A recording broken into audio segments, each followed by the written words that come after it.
Assalamualaikum warahmatullahi wabarakatuh. Baiklah, selamat datang kembali anak-anak ibu semuanya. Selamat pagi, semoga anak ibu dalam keadaan sehat. Nah, dalam video pembelajaran kali ini kita akan membahas tentang praktik akuntansi, di mana kita membahas tentang materi pokoknya jurnal umum. Sebelum itu, perkenalkan Ibu Dea Fitri Antoni dengan NIM 1905375, mahasiswi Universitas Negeri Padang, jurusan Pendidikan Ekonomi. Nah, mungkin sesingkat itu saja perkenalan kita hari ini. Tujuan pembelajarannya yakni yang pertama, siswa-siswi dapat mengetahui apa itu dari pengertian dari jurnal umum. Siswa atau siswi dapat mengetahui apa saja fungsi dari jurnal umum.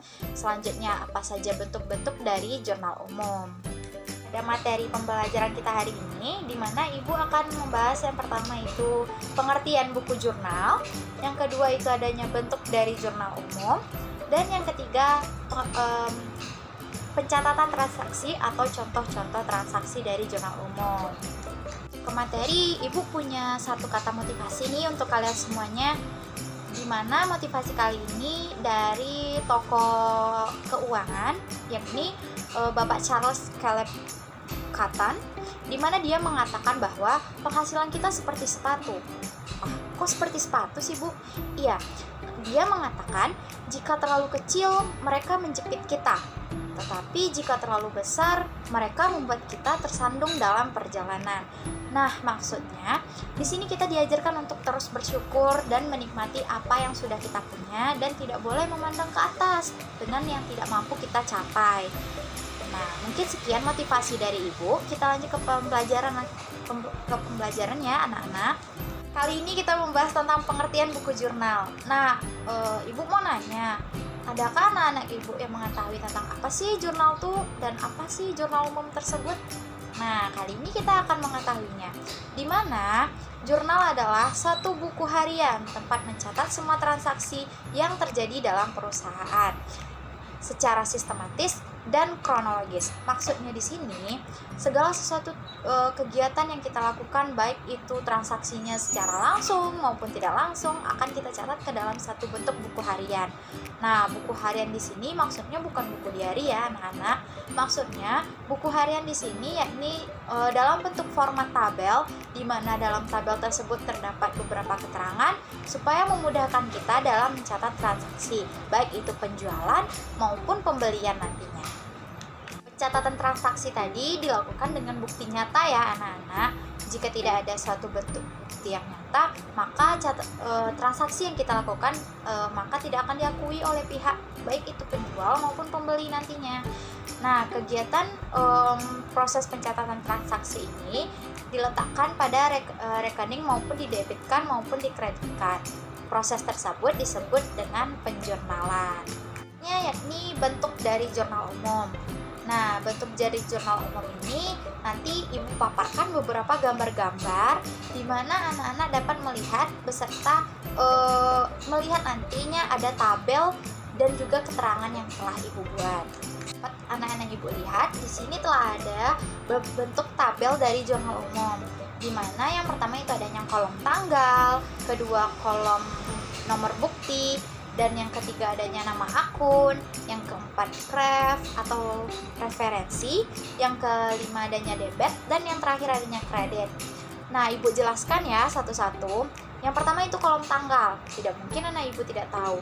Kolom tanggal berguna untuk kita nanti memasukkan tanggal transaksi yang terjadi pada saat itu. Nomor bukti jika ada, biasanya itu dia nanti ada berupa dari perusahaan atau nanti dia pihak penjual ataupun pembeli memberikan nomor bukti. Misalnya nomor buktinya pada nomor bukti 0356 seperti itu. Yang ketiga itu adanya nama akun. Nama akun ini seperti nanti dia itu apakah kas, apakah dia masuk penjualan, apakah dia itu termasuk nanti pendapatan, seperti itu. Selanjutnya itu adalah ref atau referensi. Ini diisi berdasarkan kode akun, seperti adanya 101, 102, seperti itu. Nah, selanjutnya itu adalah kolom debit. Debit yakni nanti kita memasukkan akun yang akan diperkirakan dia dimasukkan ke dalam debit, dan juga kredit itu akun yang diperkirakan masuk ke dalam kredit. Nah, seperti itu ya anak-anak. Yakni kita akan masuk kepada pencatatan transaksi atau contoh-contoh transaksi dalam jurnal umum. Di sini Ibu akan menjelaskan sekilas saja ya. Mungkin bisa anak-anak Ibu lihat di dalam PowerPoint yang telah Ibu buat nantinya. Nah, Ibu lihat di atas contoh transaksi yang pertama itu pada tanggal 1 Januari tahun 2017 Tuan Anton menyetorkan uang sebesar 20 juta. Wah, besar ya. Sebagai modal awal bengkel Barokah. Nah, bagaimana sih pencatatan jurnal umumnya? Seperti yang telah anak Ibu lihat, di situ kita memasukkan tanggalnya. Tanggal berapa tadi? Tanggal 1 pada bulan Januari kita buat hanya 01. Tahunnya kita buat hanya 17 saja. Nah, nama akunnya karena dia itu merupakan modal awal, maka yang pertama adalah kas kita. Benar. Kas di debit sebesar 20 juta. Karena dia tidak ada referensi, maka kita kosongkan saja, tidak apa-apa. Selanjutnya apa akunnya? Ya, akunnya adalah modal karena itu merupakan modal awal dari Tuan Anton. Modalnya kita buat di kredit sebesar 20 juta. Nah, itu contoh transaksi sederhana dari yang Ibu paparkan. Mungkin anak Ibu bisa melihat beberapa contoh-contoh lainnya berdasarkan PowerPoint yang telah Ibu buat ataupun dengan referensi internet lainnya. Mungkin sekian video pembelajaran kita kali ini. Ibu harapkan anak-anak dapat memahami pembelajaran materi mengenai jurnal umum ini.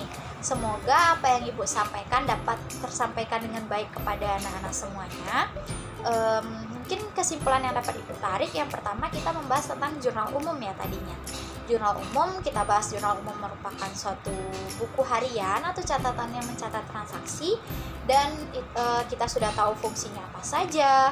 Kita juga sudah melihat bentuk jurnal umum itu seperti apa tadi, dan contohnya sudah Ibu berikan kepada anak Ibu. Nah, mungkin sekian pembelajaran kita kali ini. Ibu selaku pemberi materi hari ini pamit undur diri. Terima kasih atas partisipasinya dan juga untuk niatnya menonton video pembelajaran Ibu. Ibu ucapkan terima kasih dan Assalamualaikum warahmatullahi wabarakatuh. Sampai jumpa di video pembelajaran selanjutnya ya.